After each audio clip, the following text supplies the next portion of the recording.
So first of all, myself and the rest of the StAMINA team just want to thank you guys for coming out tonight. We are so excited to see so many Kentucky students interested in advocating for mental health. Throughout middle and high school, I just saw so many of my friends and so many of my peers really struggling with their mental health. I saw a lot of students just, having everyday issues, everyday stress, and everyday sadness. But I also, unfortunately, knew one student in middle school who died by suicide our sixth grade year. It was so shocking to me and so shocking to our whole school that anyone's mental health could get to a state that it was that severe. And then, unfortunately, again, when I first came to high school as a freshman, there was a senior at my school who also completed suicide. And for me, for that to happen a second time in our community was just so scary that students were suffering this much. And that's why I really decided that we had to create a student-driven initiative to improve mental health, and that's where StAMINA was born. StAMINA follows a three-pronged framework of learn, build, and act. Through our build phase, we've had several events. We've had StAMINA Youth Summits, which are meant to inspire students my age to become mental health advocates. It is difficult when your parents find a broken razor in the bathroom and know which child broke it to get to the blades. It is difficult because I am that child, and those are my parents. We all have times of loneliness and sadness, but if you take that loneliness and sadness and throw it to the complete opposite end of the spectrum, there you will find my emotional range. By the time I was 16, anxiety had begun to control my life. Every decision I made, every action, every word I spoke was marked with self-doubt and self-loathing. I had reached a point of no return. That was the first time I thought about suicide.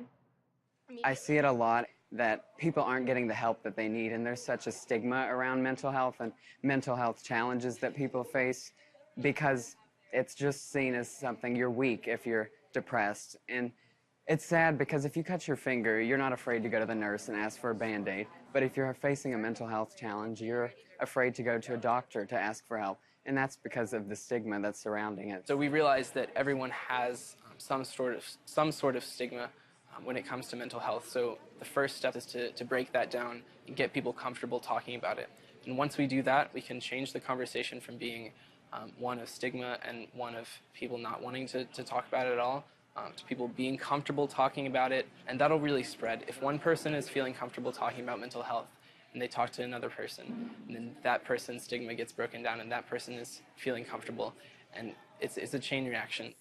In our learn phase, over the past year, we've been working with Dr. O'Connor at U of L. We've been conducting this research study where we talk to students, parents, and professionals from all across the state.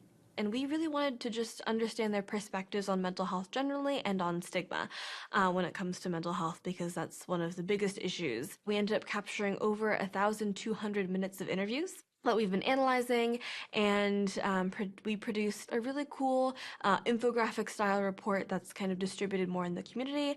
We're also working on publishing an academic paper. Honestly, I just kind of feel like it's empowering to have youth involved in peer-to-peer types of initiatives, because they take on a role that is more of ownership and less of this is a program intended for me.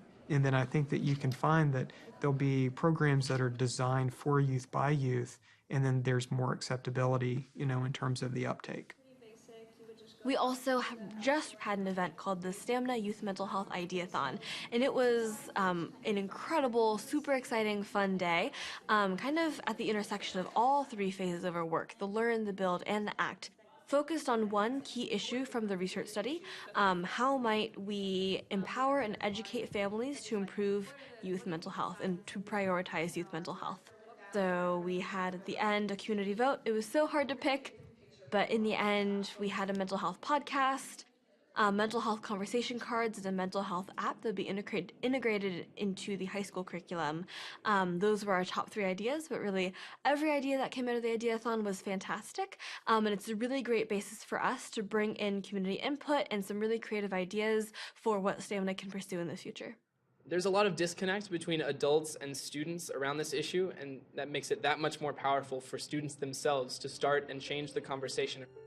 Youth mental health really sets the stage for a lifetime of either progress or an opportunity or challenges when it comes to mental health. If we teach students good coping mechanisms and educate them about mental health when they're young, that is a really great place for them to learn how to maintain those mechanisms when they're older, when they're in college, and when they're in the workforce. So we are really doing ourselves a disservice when we're not teaching students about mental health.